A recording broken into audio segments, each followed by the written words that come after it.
പക്ഷേ ഈ അയോഗ്യനാക്കുക എന്ന് പറയുന്നത് ഈ സഭയുടെ കാലത്ത് അത് നടക്കുന്ന കാര്യമല്ല. ജാമ്യം കിട്ടാത്തത് കൊണ്ട് രാഹുൽ മാങ്കൂട്ടത്തിന് നിയമസഭാ സമ്മേളനത്തിൽ പങ്കെടുക്കാൻ കഴിയില്ല. അയോഗ്യനാക്കുക എന്ന് പറഞ്ഞാൽ എങ്ങനെ വരുന്നാലും ഒരു 6 മാസം മുതൽ ഒരു വർഷം വരെ എടുക്കുന്ന ഒരു പ്രക്രിയയാണ്. അവസാനം അങ്ങനെ ഒരു നടന്നത് നമ്മൾ 2011 PC ജോർജിൻ്റെ കേസിലാണ്. PC ജോർജ് കേരള കോൺഗ്രസിനെതിരായിട്ട് പലയിടത്തും പോയി പ്രസംഗിച്ചു, അങ്ങനെയൊക്കെ പറഞ്ഞിട്ട് മാണി സാറ് കൊടുത്ത പരാതിയുടെ അടിസ്ഥാനത്തിൽ ആണെന്ന് നടന്നത്. അന്ന് ഏകദേശം 1 വർഷത്തോളം എടുത്തിട്ടാണ് അതിലൊരു തീരുമാനം ഉണ്ടായത്. അതുപോലെ ഇത് ഇപ്പം പരാതി കൊടുത്തു കഴിഞ്ഞാൽ പരാതി കൊടുത്ത ആളിൻ്റെ മൊഴിയെടുക്കണം. അത് കഴിഞ്ഞതിന് ശേഷം ഇതിന് കമ്മിറ്റി ഉണ്ട്, പ്രിവിലേജ് കമ്മിറ്റിക്ക് ഹാൻഡ് ഓവർ ചെയ്യും. നിയമസഭയുടെ എത്തിക്സ് ആൻഡ് പ്രിവിലേജ് കമ്മിറ്റിക്ക് കൊടുക്കും. MP ഗോവിന്ദൻ മാഷാണെന്ന് തോന്നുന്നു അതിൻ്റെ തലവൻ.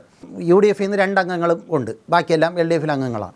ഈ പരാതി അവർക്ക് കൊടുക്കും. പരാതി അവരെ പരിശോധിച്ചതിന് ശേഷം ഈ ആരോപണ വിധേയനായ വ്യക്തിയുടെയും ആരോപണം ഉന്നയിച്ച പരാതി കൊടുത്ത ആളിൻ്റെയും മൊഴിയെടുക്കണം.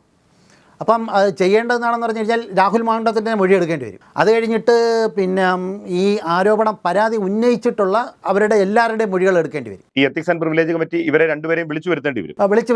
വിളിച്ചു വരുത്തി മൊഴിയെടുക്കേണ്ടി വരും. അല്ലെങ്കിൽ പിന്നെ ഇപ്പം ജയിലിലായതുകൊണ്ട് വേണമെങ്കിൽ ഇവർ അവിടെ പോയി വേണമെങ്കിൽ മൊഴിയെടുക്കാം.